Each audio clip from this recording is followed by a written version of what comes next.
आता पेट्रोलचा खर्च विसरा, घरी आणा इलेक्ट्रिक स्टायलिस्ट इलेक्ट्रिक गाडी। 100% भारतीय बनावटीची इलेक्ट्रिक्स ईव्ही इलेक्ट्रिक गाडी आता उपलब्ध।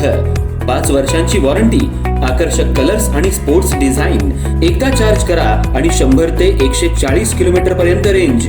अत्याधुनिक सर्व्हिस सुविधा, लोन सुविधा सुद्धा उपलब्ध।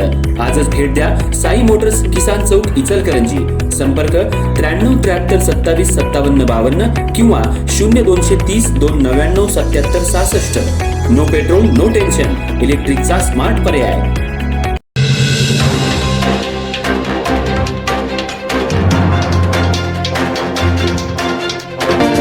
इचलकरंजीतल्या अल्पवयीन मुलीवरील अत्याचार प्रकरणाच्या पार्श्वभूमीवर लव्ह जिहाद विरोधी कायद्याची मागणी।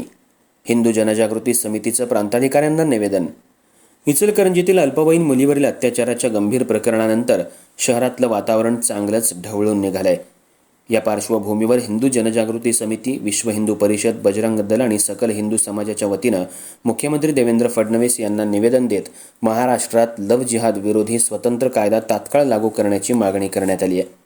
राज्यात महिलांच्या सुरक्षिततेसाठी कठोर उपाययोजना राबवण्याची ही मागणी या निवेदनातून करण्यात आली आहे।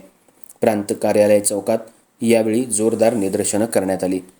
इचलकरंजी इथं नुकत्याच घडलेल्या अल्पवयीन मुलीवरील अत्याचाराच्या घटनेनंतर हिंदू जनजागृती समितीच्या वतीनं मुख्यमंत्री देवेंद्र फडणवीस यांना निवेदन देण्यात आलं।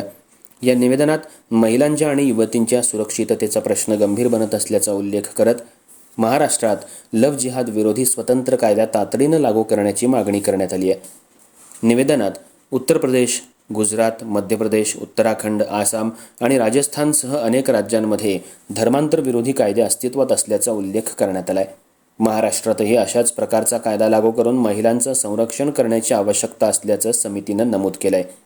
तसंच अमरावती, कोल्हापूर आणि इचलकरंजीसह राज्यातील विविध ठिकाणी घडलेल्या घटनांचा संदर्भ देत अशा प्रकरणांची विशेष चौकशी करण्यासाठी स्वतंत्र पोलीस यंत्रणा स्थापन करावी अशी मागणी करण्यात आली आहे। या प्रकरणांमागील आर्थिक व्यवहार, परदेश निधी तसंच संघटित स्वरूपाची शक्यता यांचाही तपास व्हावा अशी भूमिका निवेदनात मांडण्यात आली आहे। याशिवाय जबरदस्तीनं धर्मांतर, फसवणूक किंवा महिलांना प्रलोभन देणाऱ्या व्यक्ती आणि संबंधित संघटनांवर कठोर कारवाई करावी, महिलांच्या सुरक्षिततेसाठी व्यापक जनजागृती मोहीम राबवावी आणि अशा घटनांबाबत तक्रार करण्यासाठी विशेष हेल्पलाईन सुरू करावी अशाही मागण्या करण्यात आल्या आहेत। यावेळी प्रांत कार्यालय चौकात जोरदार निदर्शनं करून मोर्चा काढण्यात आला। त्याचबरोबर प्रांताधिकारी दीपक शिंदे यांना निवेदन देण्यात आलं।